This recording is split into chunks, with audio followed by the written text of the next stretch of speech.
The conspiracy of the equals the Society of the Panthéon was a faction within the French Revolution led by François-Noël Babeuf. Background: it was the attempts of the Directory to deal with the economic crisis that gave Babeuf his historical importance. The new government was pledged to abolish the system by which Paris was fed at the expense of all France, and the cessation of the distribution of bread and meat at nominal prices was fixed for the 20th of February 1796.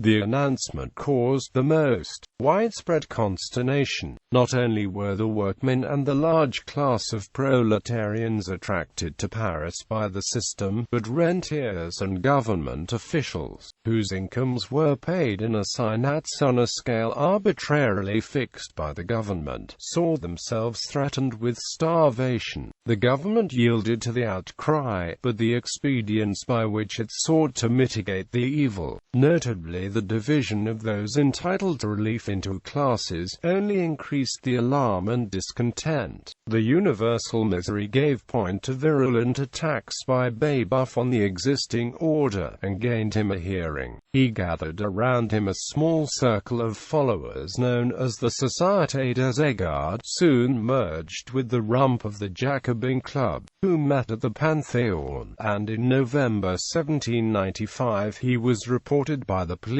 to be openly preaching insurrection, revolt and the Constitution of 1793.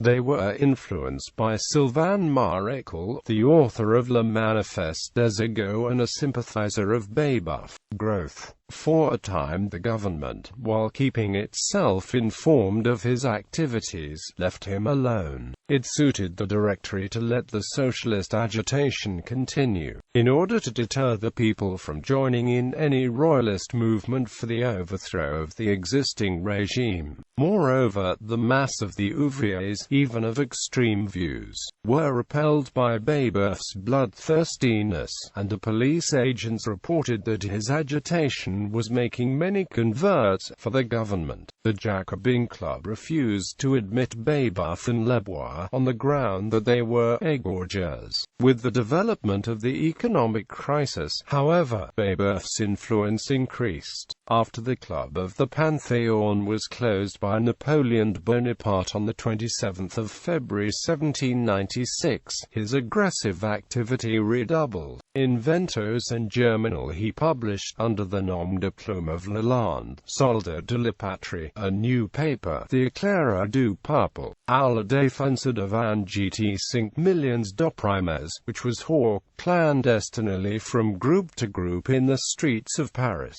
At the same time, issue 40 of the Tribune excited an immense sensation. In this Babeuf praised the authors of the September massacres as deserving well of the country, and declared that a more complete the 2nd of September was needed to annihilate the actual government, which consisted of starvers, bloodsuckers, tyrants, hangmen, rogues and mountebanks. The distress among all classes continued, and in March the attempt of the Directory to replace the assignats by a new issue of mandats created fresh dissatisfaction after the breakdown of the hopes first raised. A cry went up that national bankruptcy had been declared, and thousands of the lower class of ouvriers began to rally to Babeuf's flag. On the 4th of April 1796, the government received a report that 500,000 people in Paris were in need of relief. For the 11th of April, Paris was placarded with posters headed "Analyse de la doctrine de Babeuf, Tribune du Peuple," of which the opening sentence ran, "Nature has given to every man the right to the enjoyment of an equal share in all property," and which ended with a call to restore the Constitution of 1793.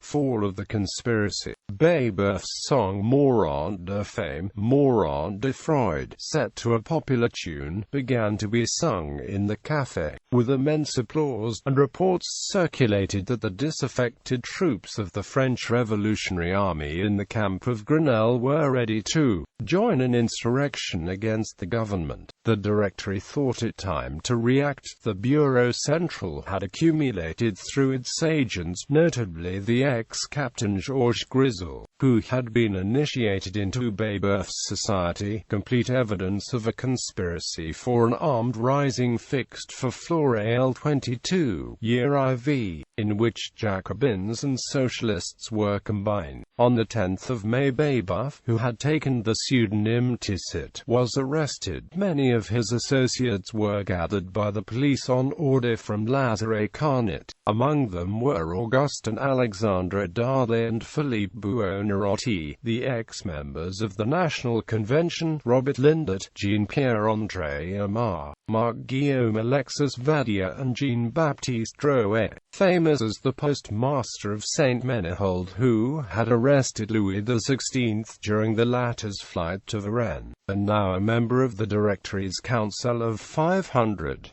The government crackdown was extremely successful. The last number of the Tribune appeared on the 24th of April, although Leboire in the Ami du Peuple tried to incite the soldiers to revolt, and for a while there were rumors of a military rising. The trial of Babeuf and his accomplices was fixed to take place before the newly constituted High Court of Justice at Vendôme, on Fructidor 10 and 11, when the prisoners were removed from Paris. There were tentative efforts at a riot with a view to rescue, but these were easily suppressed. The attempt of 500 or 600 Jacobins to rouse the soldiers at Grenelle met with no better success. The trial of Babeuf and the others, begun at Vendôme on the 20th of February 1797, lasted 2 months. The government, for reasons of their own, depicted the socialist Babeuf as the leader of the conspiracy, even though people more important than himself were implicated, and his own vanity played admirably into the hands.